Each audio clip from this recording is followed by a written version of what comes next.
Aquellas maravillosas revistas, capítulo 75. Cuestión de personalidad. Creo que en esto todos los aficionados estamos de acuerdo. No se trata de si son o somos petrolhead, o no se trata de si nos gustan más o menos los coches eléctricos. La cosa no va por ahí. Se trata de personalidad, más bien de la falta de ella en los coches actuales y especialmente en los SUV, que son todos iguales. Pero esto no era así a finales del año 90 y en el arranque del 91. Bienvenidos a los podcasts de los lunes de Garaje Hermético. Os voy a contar una historia. Un buen amigo mío, ingeniero que trabaja en una marca de coches y que sabe mucho de esto, me dice: ¿qué daño han hecho los ordenadores al diseño automovilístico? Él mantiene que si a un ordenador le metes los mismos datos y requerimientos de tamaño, espacio para el motor, para los pasajeros, aerodinámica, número de puertas, sistema de seguridad, etcétera, etcétera, etcétera, la solución que te van a dar todos los ordenadores es la misma. Eso sí, luego llega la persona humana, entre comillas, como dice él, y le va a poner unos pilotos traseros así, unos faros asá, unos tiradores de puerta más o menos raros, unas llantas más o menos originales y ya está, se acabó. Pero todos son, y perdonad porque voy a usar literalmente la frase que él dice, la misma mierda. ¿A dónde vamos a llegar con la llegada de las inteligencias artificiales o la inteligencia artificial? Desde luego, esto no pasaba en los primeros 90, en los que ya se usaba el ordenador como apoyo en el diseño de coches, pero las líneas maestras todavía las trazaban las personas. En esas fechas se anunciaba la inminente presentación, bueno, ya se había presentado, pero se anunciaba sobre todo la comercialización del nuevo BMW Serie 3, que apareció en el 90 y el 91, la serie llamada E36. Era un modelo que mejoraba por mucho y en todo a su antecesor, especialmente su vestidor, ya hablaremos de esto. Y además se lanzaba con motorizaciones, 4 motorizaciones, de momento al principio solo de gasolina, cuyo tope era un 6 cilindros en línea, ya sabéis, en BMW en este caso en línea, de 2.494 centímetros cúbicos y 192 caballos de muy buena calidad. Un coche que conozco bien y ese motor porque mi hermano tuvo, y ahora lo he comprado yo, y estoy en proceso de restauración, un BMW 328i. Y era un motor fantástico, pero, como os digo, lo más novedoso de este motor era su vestidor. ¿Por qué? El coche crecía de longitud, pero sobre todo crecía de distancia entre ejes. Yo os he dicho muchas veces que cuando hablamos de motor central, todo el mundo pues piensa en un coche deportivo, un Ferrari, un Lamborghini con motor central posterior, pero que también se puede llevar motor central delantero, es decir, con el motor por detrás del eje delantero, que es como este coche llevaba el motor. Porque, como os digo, había crecido mucho la distancia entre ejes, la longitud también, pero especialmente, insisto, la distancia entre ejes, y sobre todo el tren delantero se había ido más hacia adelante, con lo cual el motor realmente ocupaba un espacio por detrás de ese eje. Además, unas suspensiones magníficas. Las delanteras ya lo eran en las versiones anteriores, pero la trasera de este coche mejoraba muchísimo, unas suspensiones con un sistema de deformación progresiva, es decir, que al comprimirse la suspensión, pues las ruedas cogían un poquito más de convergencia hacia adentro. Bueno, el coche era una maravilla por acabados. Hubo un problemilla, pero como se anunciaba la inminente presentación y a la presentación en España, porque hubo una primero que se llamaba Internacional en el extranjero y luego otra en España, que fui yo y pude probar pues mucho esos coches, ese problemilla que luego solucionó, os lo dejo para el próximo o para posteriores podcasts. Como me conocéis bien, ya sabéis mi debilidad por la suspensión hidroneumática, y la atractiva era una hidroneumática gestionada electrónicamente, con lo cual se ampliaban las posibilidades enormemente. Y se podían conseguir cosas sorprendentes. Por ejemplo, que un coche se inclinase más bien como una moto. Es decir, cuando tú tomas una curva en un coche, pues el coche se inclina hacia el lado exterior, se comprimen las ruedas exteriores. Bueno, pues gracias a la Hidroactiva, en un prototipo que se denominaba Citroën Activa 2, que probé, y la verdad la sensación era muy sorprendente porque el coche se inclinaba al revés. Cuando llegas a una curva, en vez de ser las ruedas traseras las que se comprimían, se levantaba y cedía las ruedas interiores. Voy a ser honesto, yo creo que era más eficiente, como luego fue el Citroën Santi Activa, que ese se vendió y me encantó ese coche, lo he dicho muchas veces, que el coche estuviera plano, no que hiciera este movimiento. Era algo sorprendente, pero bueno, la verdad es que era una demostración ese de prototipo de hasta dónde podía llegarse con un sistema de suspensión hidroactiva que se pudieran hacer auténticas maravillas. Yo siempre pienso que es una pena que haya desaparecido este sistema. Vamos a hablar de un coche muy bonito, un coche italiano que era una especie, aquí he puesto en el guión de heredero, realmente no era un heredero, era un complemento del Delta Turbo, del Lancia Delta Turbo e Integrale, que eran los Lancia Dedra Turbo e Integrale. Básicamente, por decirlo de alguna manera, eran los Delta, pues con maletero separado. Era un coche muy bonito, con más señorío, porque ya sabéis que las berlinas 3 volúmenes pues siempre ofrecen un poco más de clase, de distinción, son como una categoría superior. Aparte tienen más maletero y más refinamiento en confort interior. Pero vamos, seguían teniendo esos fantásticos motores que, según reglajes, hablo de los turbo, pues podían tener 165 o 180 caballos. Y los podías conseguir este coche con suspensión, con tracción total o sin tracción total. Vamos a seguir hablando de coches con personalidad, porque os digo una cosa. Los Volvo de estos años eran todavía cuadradotes, muy robustos, muy seguros, pero con mucha personalidad. Este es el caso del Volvo 960 que probamos, que contaba con un motor que a mí me encantaba, un motor espléndido, en este caso también un 6 cilindros en línea de 2,9 litros y 24 válvulas que ofrecía 204 caballos, pero como os digo, estos motores ya se había pasado ese problema que tienen los motores multivalvular de carecer de bajos. Estoy viendo, mientras os hablo, la curva de potencia, y la curva de potencia es, y sobre todo también la de par, magnífica, porque a partir de 2000 vueltas da potencia aprovechable y mantiene el par prácticamente hasta las 6000. Era un motor muy agradable.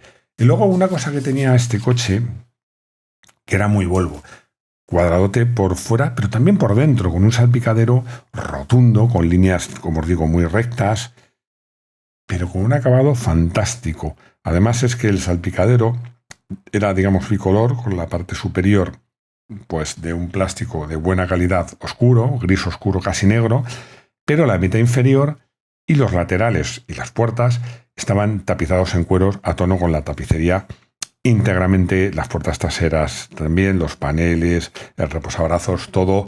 Bueno, en este coche había cuero en cantidades importantes. Lo peor de este coche, lo tenía todo bueno porque era muy amplio, confortable, bien equipado, un buen comportamiento, era que una cosa que os va a llamar la atención. Eran dos cosas. Una, el cambio y los desarrollos que eran un poco largos para las carreteras de entonces. Probablemente hoy serían perfectos. Y algo que se criticaba, y que a mí me hace mucha gracia, claro, que era que llevaba rueda de repuesto, pues como se suele decir, de emergencia. Esas ruedas famosas de tipo galleta que entonces nos horrorizaban y que ahora, pues más de una vez, pues las hemos echado de menos. Vamos, hablando de personalidad, me acuerdo, seguro que os acordáis todos, de una serie muy famosa de televisión, que los que nos gustaban los coches no nos la perdíamos, y que era El Coche Fantástico. Pudimos probar El Coche Fantástico. Evidentemente no probamos el coche de la película con todos sus extras y gadgets y que funcionaba solo y venía y hacía las cosas más increíbles, pero probamos el coche que era la base para ese coche de película, que era un Pontiac Firebird 3.1 Sport Coupé. Bueno, a ver, el coche, ¿qué queréis que os diga? Tampoco era una maravilla. Fantástico no era, porque ya en estos tiempos empezaba a haber diferencias entre los coches europeos y americanos, y no digamos japoneses, y no para bien. Y además, fijaos, este coche tenía un pedazo de motor de 3,1 litros que ofrecía simplemente, además era un 600 en V, en un V8, ofrecía nada más que 142 caballos. De esta prueba y de este coche, lo que más me acuerdo es de la foto de portada, la foto de apertura, porque es una foto que el coche está dando un salto, pues no sé, casi de 1 metro, o quizás incluso más de 1 metro. Publicamos la prueba y nada más salir a la revista llamó el director de comunicación de la marca para quejarse. Nos dijo que éramos unos irresponsables por pegar esos saltos con este coche, que no estaba preparado para eso, y que el coche pues tenía daños en los bajos a consecuencia de esos saltos y que qué íbamos a hacer, si le íbamos a conversar de alguna manera. Yo le dije, mira, no te voy a responder. Simplemente me voy a acercar ahora a tu oficina. Bueno, yo no, una persona de la redacción, y te va a llevar las fotos. Y luego me llamas. Claro, llevamos las fotos. ¿Por qué? Porque las fotos se veía claramente que el coche estaba puesto sobre unas borriquetas. Y lo que habíamos hecho, pues habíamos trucado la foto. Bueno, hicimos que mientras el que estaba conduciendo ponía así gesto hacia adelante, como ponía el protagonista de la serie en los saltos, y tenía el coche con una marcha metida para que se movieran las ruedas traseras, pues dos propios, girábamos muy rápido las ruedas delanteras, nos apartábamos y el fotógrafo hizo la foto. Insisto, el coche nos saltó, el coche estaba sobre borriquetas.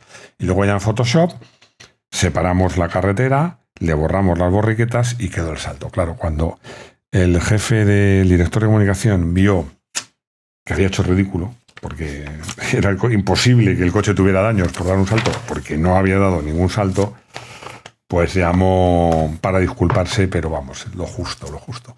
En fin, me acuerdo más, lo confieso, de esa anécdota que del propio coche. Vamos a hablar de otro coche con personalidad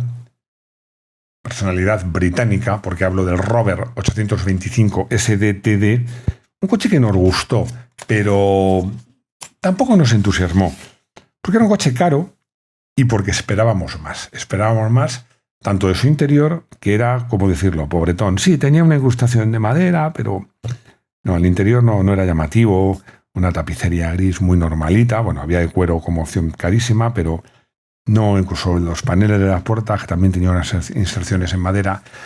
El interior no te decía, ¡hala, qué coche más chulo, qué bien acabado y tal! No era el caso. Pero es que el motor tampoco sorprendía, porque un motor a estas alturas, 2.5 turbo diésel de 118 caballos, pues en un coche que ya se acercaba, no llegaba a los 5 metros, pero bueno, se acercaba, digamos, peligrosamente, 4,7, y con un peso, que vuelvo a decir lo mismo que os digo siempre, que hoy día un coche de 1.500 kilos nos parece hasta ligero, pero en esta época pues no era así.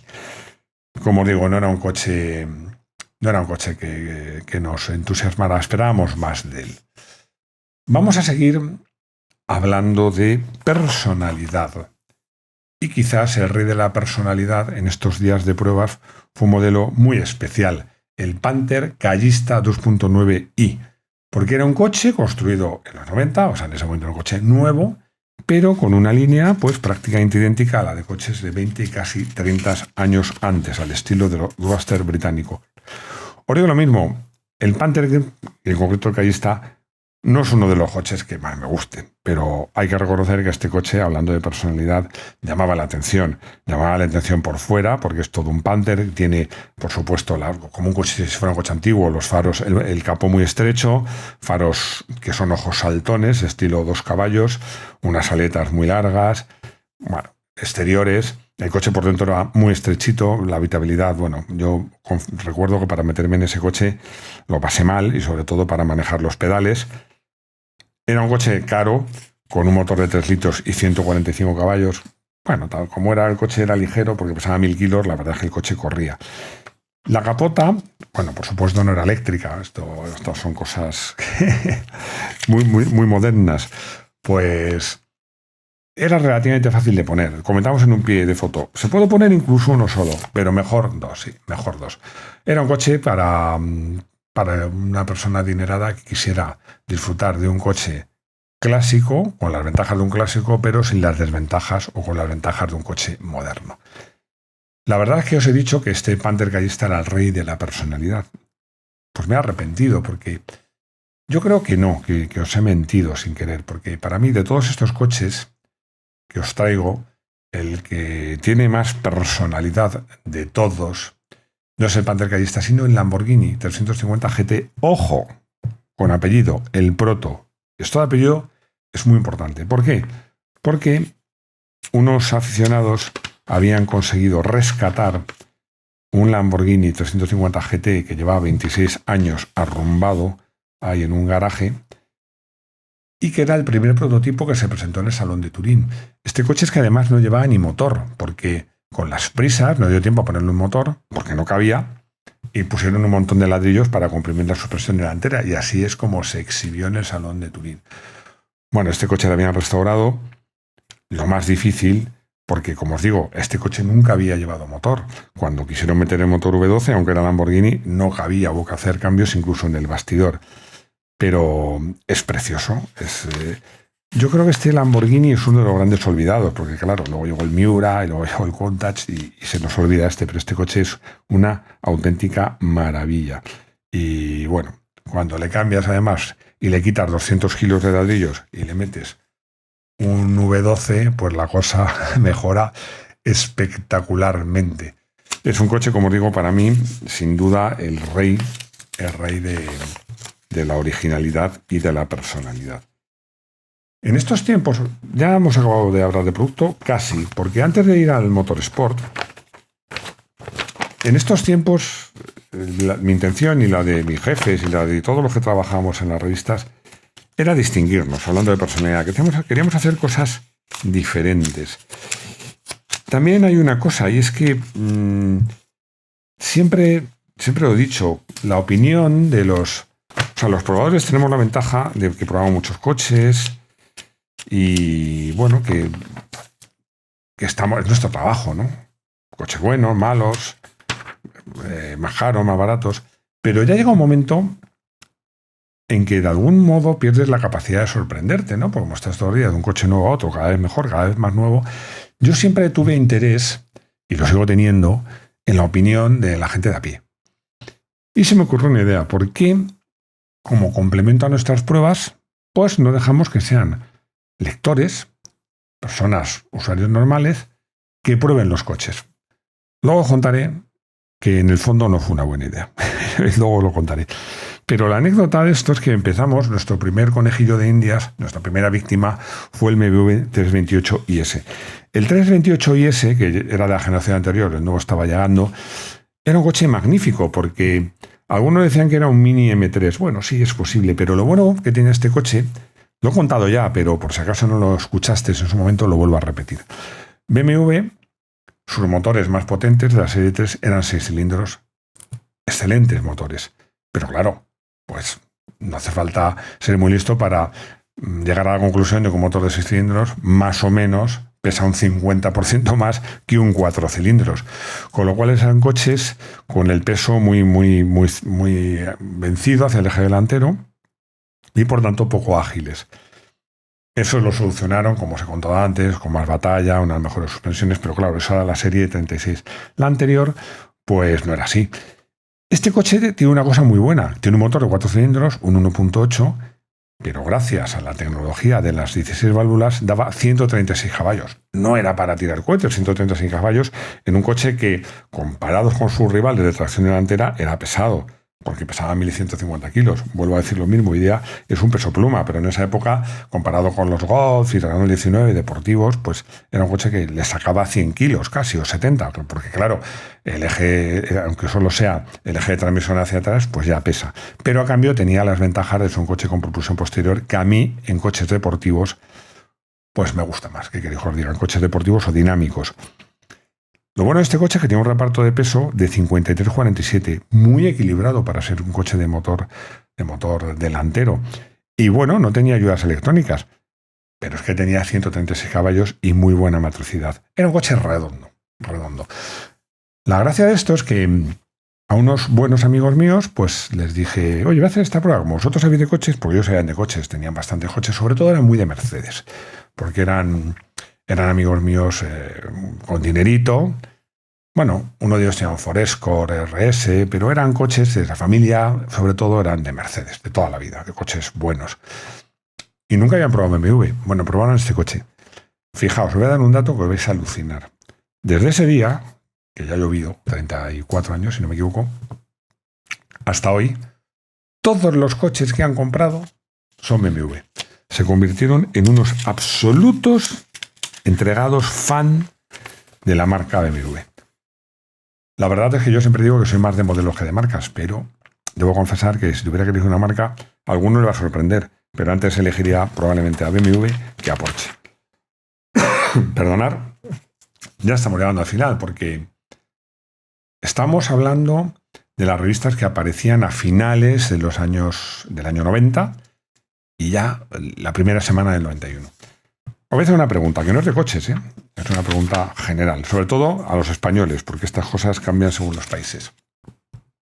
¿Qué es lo más tradicional en España cuando comienza el año? Bueno, pues para mí hay 3 cosas. Una es el concierto de Año Nuevo, a las 12 del día 1 desde Viena, que nunca me lo pierdo, porque mi madre es una grandísima aficionada a la música y nunca me pierdo ese concierto. La otra, la retransmisión de los saltos de esquí, porque a unas horas en las que ni Dios ve la televisión, pues ponen cosas que no interesan a mucha gente. Lo siento por lo que hace salto de esquí.